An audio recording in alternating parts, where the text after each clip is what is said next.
आज हामी यहाँ लाटपन्चरमा छौँ अशोका ट्रस्ट है रिसर्च एन्ड इकोलोजीले जुन यो ट्रेनिङहरू गराउँदैछ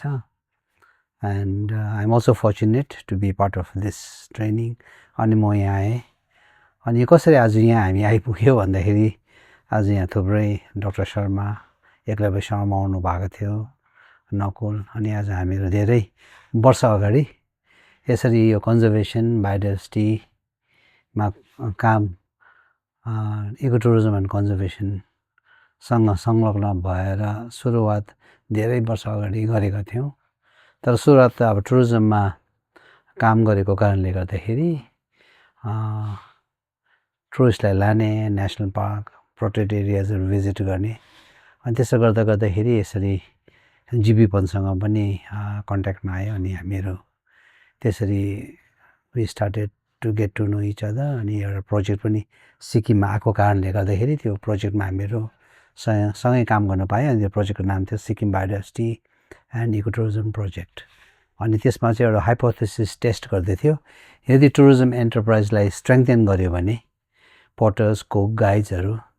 त उनीहरूले they will get incentive to protect the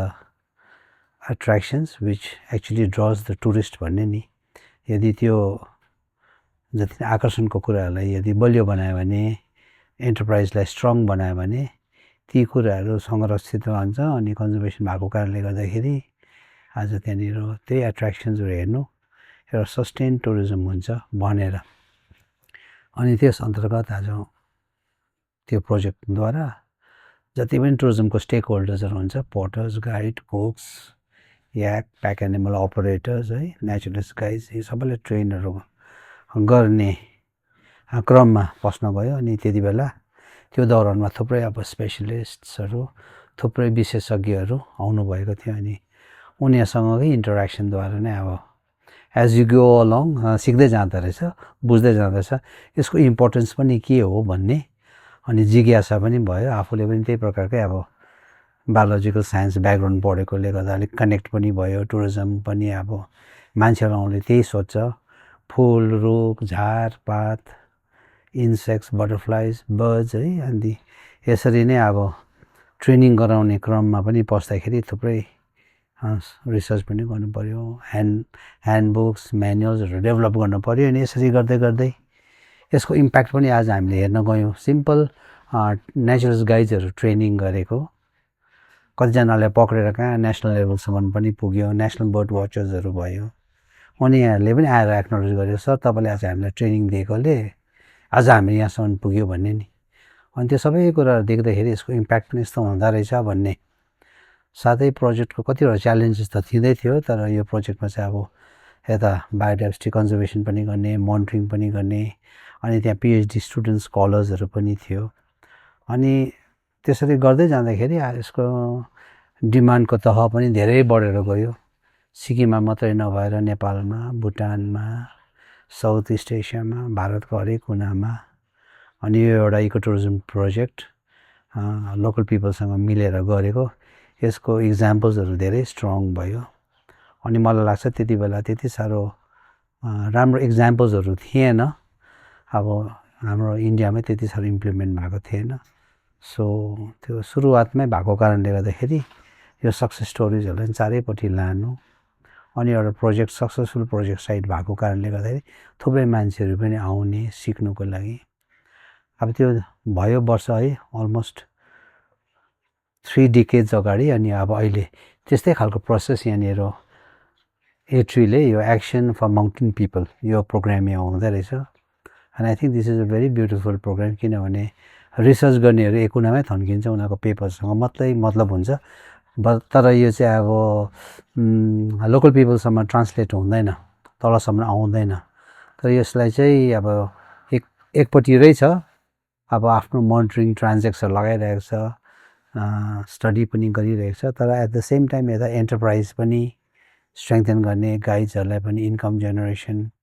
यो सबै कुराहरू पनि रहेछ अनि जसरी यो एएमपी भनेपछि action for mountain people actions is really getting translated into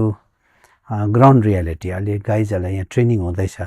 आज हामी त्यहाँ बिहान पनि थियौँ गाइड्सहरूलाई ह्यान्ड्स अन ट्रेनिङ दिँदैछ अनि उहाँको त्यो थ्योरिटिकल क्लासेस मात्रै नभएर उनीहरूको प्र्याक्टिकल पनि हुँदो रहेछ, उनीहरूको एसेसमेन्ट इभ्यालुएसन पनि. So I think this is something very good. And यो साइटै यस्तो खालको रहेछ where there is lot of नेचरको अब बर्ड्स बटरफ्लाइज यति साह्रो प्रशस्तै. सो यहाँकोहरूले पनि यतिको जागरुकता आयो अनि यहाँ सिक्नु सक्यो. अनि यहाँनिर पनि इन्टरनल कोड अफ कन्डक्ट मान्छेहरूलाई सिकाउने, यो ठाउँमा जाँदा चाहिँ यस्तो गर्नुपर्छ है भन्ने, so that they go back with good memories नि. त यो प्रोजेक्ट पनि अब लङ टर्म प्रोजेक्ट रहेछ, किन कतिवटा प्रोजेक्ट यति साह्रो सर्ट हुन्छ त्यो इम्प्याक्ट थाहा पनि पाउनु सक्दैन. त यो अब 4-5 इयर्सको दौरानभित्र जसरी यो प्रोजेक्ट यहाँ इम्प्लिमेन्ट हुन्छ, यहाँनिर गाइड्सहरूको कपासिटी बिल्ड हुन्छ, टुरिस्टको सेटिस्फ्याक्सन हुन्छ, यहाँनिर धेरै धेरै कुराहरू हुन सक्ने रहेछ यहाँनिर. अनि अहिले एट्रीले जुन इन्टरभेन्सन गरिरहेको छ,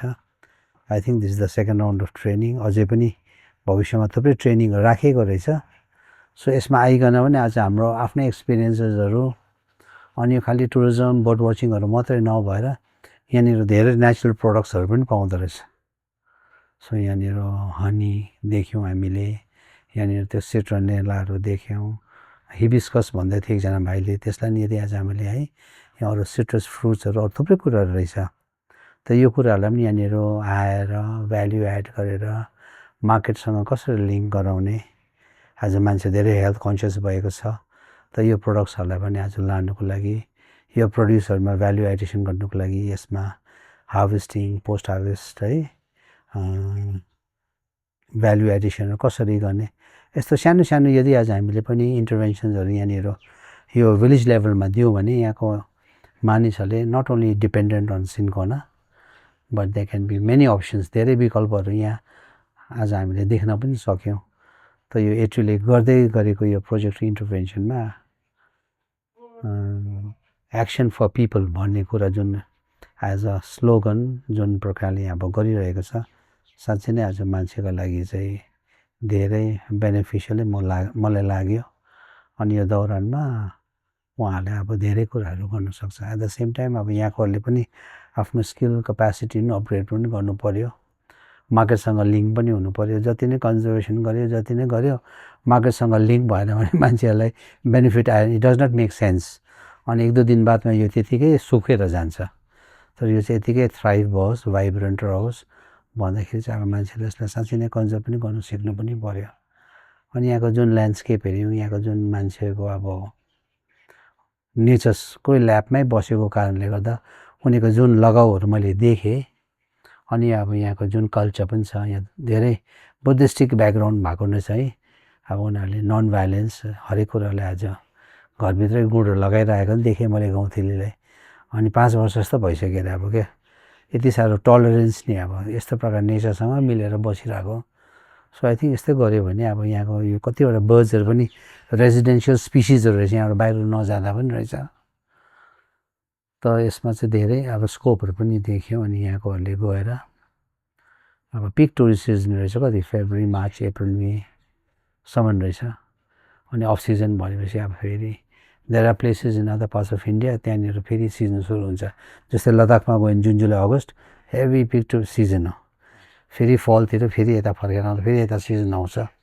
सो यहाँको गाइडहरूले पनि त्यो प्रकारको मोबिलिटी, त्यो प्रकारको इन्टरेक्सन नेसनली नै एक्सप्लोर गर्नु सक्यो भने, अझै अब भुटानहरूतिर गयो भने, अरुणाचलतिर गयो भने त्यहाँ माइग्रेटरी बर्ड्सहरू आउँछ, भयङ्कर स्कोपहरू छ यसमा क्या. अब यहाँकोहरूले पनि एउटा केही प्रकारको एउटा सर्टिफिकेसन पाइकन आज उनीहरू केपेबल भयो भने उनीहरूलाई धेरै लङ टर्मको एउटा सस्टेनेबल इन्कम हुन्छ जस्तो पनि लाग्यो. अनि मलाई यो जुन प्रोजेक्टको यहाँ इन्टरभेन्सन छ, कन्जर्भेसन सँगसँगै आज अरू लाइभलीहुड्सहरूलाई पनि अब प्रमोट गर्ने, अरू लाइभलीहुड्सहरूलाई पनि बढावा दिने, यो प्रकारले गयो भने आई थिङ्क यो धेरै लामो भएर जान्छ. अनि एट्री इज क्वाइट फर्चुनेट. अब यो सुरुवातको प्रोजेक्ट मात्रै होइन, तर एट्रीलाई ड्राइभ गर्ने डक्टर शर्मा नकुलहरू they come with lot of experience, धेरै वर्षको है. अब हिन्दूकुश हिमालयसमा इसिपोर्टमा थुप्रै मोडल्सहरू देखेको. अब त्यो सबै कुराहरूलाई यहाँको कन्टेक्स्टमा लगाएर चाहिँ गऱ्यो भने चाहिँ धेरै राम्रो हुने रहेछ जस्तो लाग्यो. अहिले हामीहरू यो जुन ठाउँमा बसिरहेको छौँ, मेरो ब्याकड्रपमा तपाईँले तल महानन्दा वाइल्ड लाइफ स्याङ्चुरी देख्नुहुँदैछ, रिभर टी स्टारहरू देख्नुहुँदैछ है. एउटा ब्युटिफुल यो सिनेरी मात्रै होइन तर एउटा गाइडको स्टोरी टेलिङले नि this can become like an life amphitheatre नि अब तलको त्यो ल्यान्डस्केपलाई है तलको महानन्दा वाइल्ड लाइफ स्याङ्चुरी त्यहाँको एलिफेन्ट्सहरू कसरी यो करिडोरमा आउँदैछ अब हेबिट्याट लस हुँदै जाँदैछ अब यो माथि प्रिस्टिन एरियाजतिर आउँदैछ त्यो सबै यो कुरालाई लिएर चाहिँ एउटा गाइडले चाहिँ एउटा स्टोरी बतायो भने चाहिँ नि मान्छेले त्यसको महत्त्व बुझ्छ नि त यसलाई चाहिँ अब स्टोरीलाई अब to put it into a proper story लाइनमा हाल्यो भने चाहिँ गाइडहरूले यसलाई त्यसको ब्याकग्राउन्ड स्टडी पनि गर्नु पऱ्यो बुझ्नु पनि पऱ्यो अनि जब मान्छेलाई चाहिँ एउटा कथाको रूपमा चाहिँ बताउँछ त्यो धेरै नै भएर अब इम्प्याक्टफुल भएर जान्छ आज हामी सिक्किममा हेऱ्यौँ भने त्यो टिस्टा रङ्गीतको आफ्नै कथाहरू छ नि कसरी चराले एउटालाई डोरायो अर्कोलाई चाहिँ साँपले डोरायो अनि कसरी त्यो है उनीहरूको बिचमा त्यस्तो हुँदाखेरि जलप्रलय भयो त्यस्तै प्रकारले उत्तिसको रुख र लाली गुराँसको बिचमा प्रेम कहानीहरू छ त्यो जङ्गलमा हामी देख्छौँ नि यो लेप्चा फोक टेल्सहरू छ अनि यो जतै गयो भने हामी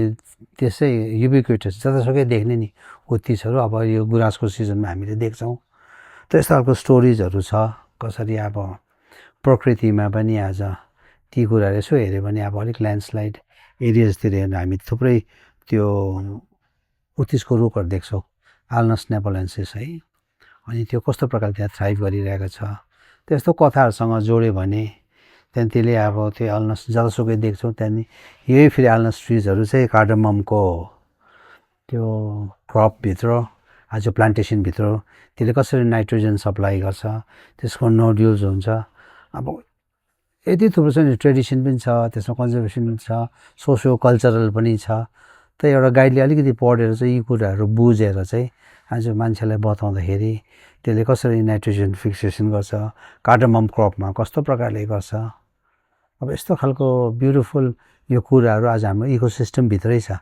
त्यो इकोसिस्टमकै कुराहरूलाई चाहिँ यदि आज हामीले चाहिँ राम्रोसँगले प्रस्तुत गर्न सक्यो भने एउटा कथाको रूपमा गर्न सक्यो भने मान्छेहरू त्यो साइडमा पुगेर है त्यस्तो कुराहरू देख्दाखेरि धेरै यो चाहिँ मनमा छापै बस्छ उनीहरूको चाहिँ क्या when they go back they go with lot of memories त्यस्तो प्रकारको स्टोरी टेलिङहरू अनि अझै कल्चर ट्रेडिसन्समा अब के छ अन्त हिलिङ मेडिसिन्समा कसरी चलाउँछ के प्रकारले खान्छ कस्तो प्रकारको कन्कक्सन्सहरू बनाउँछ होइन अब यो थुप्रै कुराहरू छ नि आज हाम्रो यो क्षेत्रहरूमा त यो प्रकारको कुरोहरूलाई पनि अब कसरी मान्छेहरू चाहिँ यसरी नै जिरहेको छ यस्तो कुराहरू बतायौँ भने ट्रेडिसनल हिलर्स मेडिसिन्सहरूले के प्रकारले चलाउँछ त्यसमा के कम्पाउन्ड्स हुन्छ होइन यो सबै कुरा चाहिँ एकदम इन्ट्रेस्टिङ भएर जान्छ अनि यसो गाइड्सहरूले वकमा पनि लग्यो अनि त्यहाँको हेबिट्याटमा पनि गयो त्यहीँ त्यो के अरे हार्भेस्ट पनि अलिकति गरेर लिएर आयो त्यहाँदेखि फेरि they can come back to the homestay त्यहाँदेखि त्यसलाई कसरी प्रोसेसिङ गर्ने कसरी कुक गर्ने या त्यसको चिया कसरी खाने एनिथिङ अफ द्याट सर्ट क्या त त्यो प्रकारको चाहिँ अब लर्निङ एक्सपिरियन्स पनि हुन्छ अनि एकदम इमर्सिभ पनि हुन्छ त्यसको स्टोरिजहरूले गर्दाखेरि so I think in that way it becomes very very impactful